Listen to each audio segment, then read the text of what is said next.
नमस्कार, स्वागत है आप सभी का। आप देख रहे हैं एनएमएफ न्यूज। आपके साथ मैं हूं नमता चौधरी।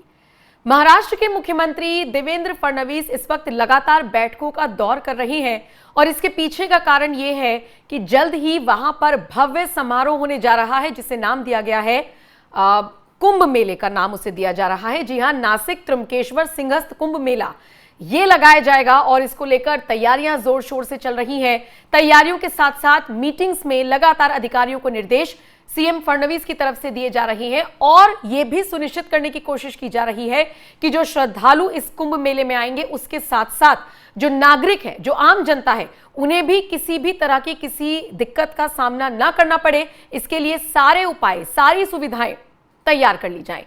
एक तरफ राज्य के मुख्यमंत्री श्रद्धालुओं के लिए जुटे हुए हैं। महाराष्ट्र में एक बड़ा कार्यक्रम आयोजन होने जा रहा है कुंभ मेले का, उसमें वो लगे हुए हैं। और दूसरी तरफ उद्धव ठाकरे जैसे नेता हैं जो सिर्फ और सिर्फ सीएम फडणवीस के नाम पर तो कभी प्रधानमंत्री मोदी के नाम पर अपनी राजनीतिक रोटियां सेकने का काम कर रहे हैं। वो भी इसलिए क्योंकि उन्हें बची कुछ उम्मीद अब बीएमसी चुनावों से है कि हो सकता है वहां पर उन्हें चुन लिया जाए, उनकी पार्टी को चुन लिया जाए।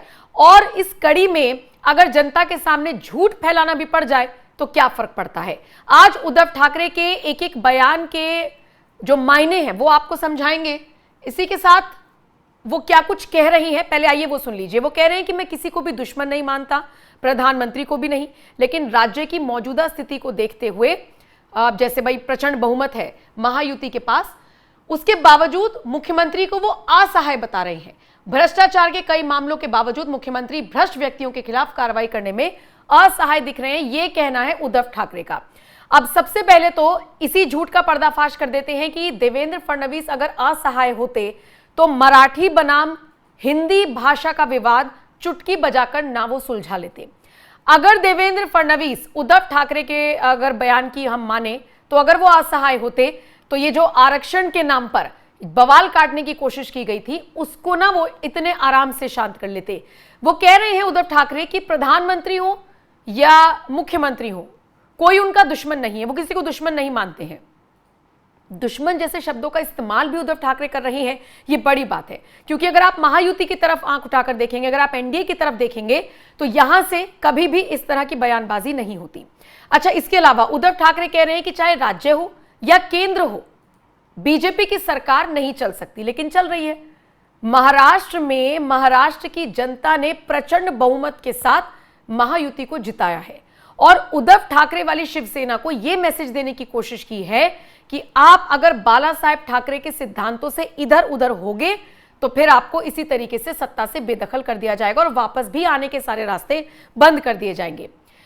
इसके अलावा उन्होंने क्या कहा कि केंद्र में बीजेपी की सरकार नहीं चलेगी। तीसरा टेन्योर है नरेंद्र मोदी की सरकार का और यह बताता है कि कैसे देशवासियों में भरोसा बढ़ रहा है बीजेपी को लेकर, जो मुद्दे हैं उनको कैसे सॉर्ट आउट किया जा रहा है। उसके बाद उद्धव ठाकरे जिक्र करते हैं कश्मीर का और मणिपुर का, कहते हैं कि ये मुद्दे नहीं सुलझाए जा रहे, जबकि मणिपुर में खुद पहुंचते हैं देश के प्रधानमंत्री नरेंद्र मोदी, वहां पर वो जनता को संबोधित तो करते ही हैं, साथ ही साथ कई सारी परियोजनाओं को लेकर भी ऐलान करते हैं। वो करोड़ों की सौगात मणिपुर के लोगों को देते हैं।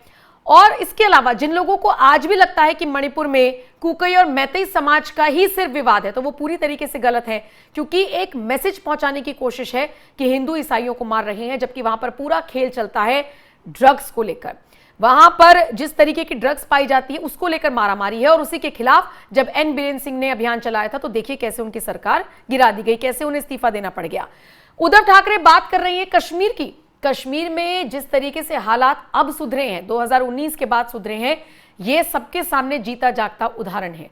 ऐसे में उद्धव ठाकरे चाहे महाराष्ट्र के मुख्यमंत्री देवेंद्र फडणवीस को लेकर दावे करें या केंद्र की मोदी सरकार को लेकर, ये सारे दावे उनके निराधार, बेबुनियाद और झूठे साबित हो रहे हैं और आम जनता को यह बात समझ में आ रही है कि बीएमसी के चुनावों को देखते हुए उद्धव ठाकरे इस तरीके की बयानबाजी कर रही हैं। लेकिन इसी के साथ एक बात जरूर कहते हुए नजर आए हैं कि मेरा कोई दुश्मन नहीं है, मैं किसी को दुश्मन नहीं मानता, चाहे वो सीएम यानी कि फडणवीस हो, चाहे प्रधानमंत्री मोदी ही क्यों ना हो।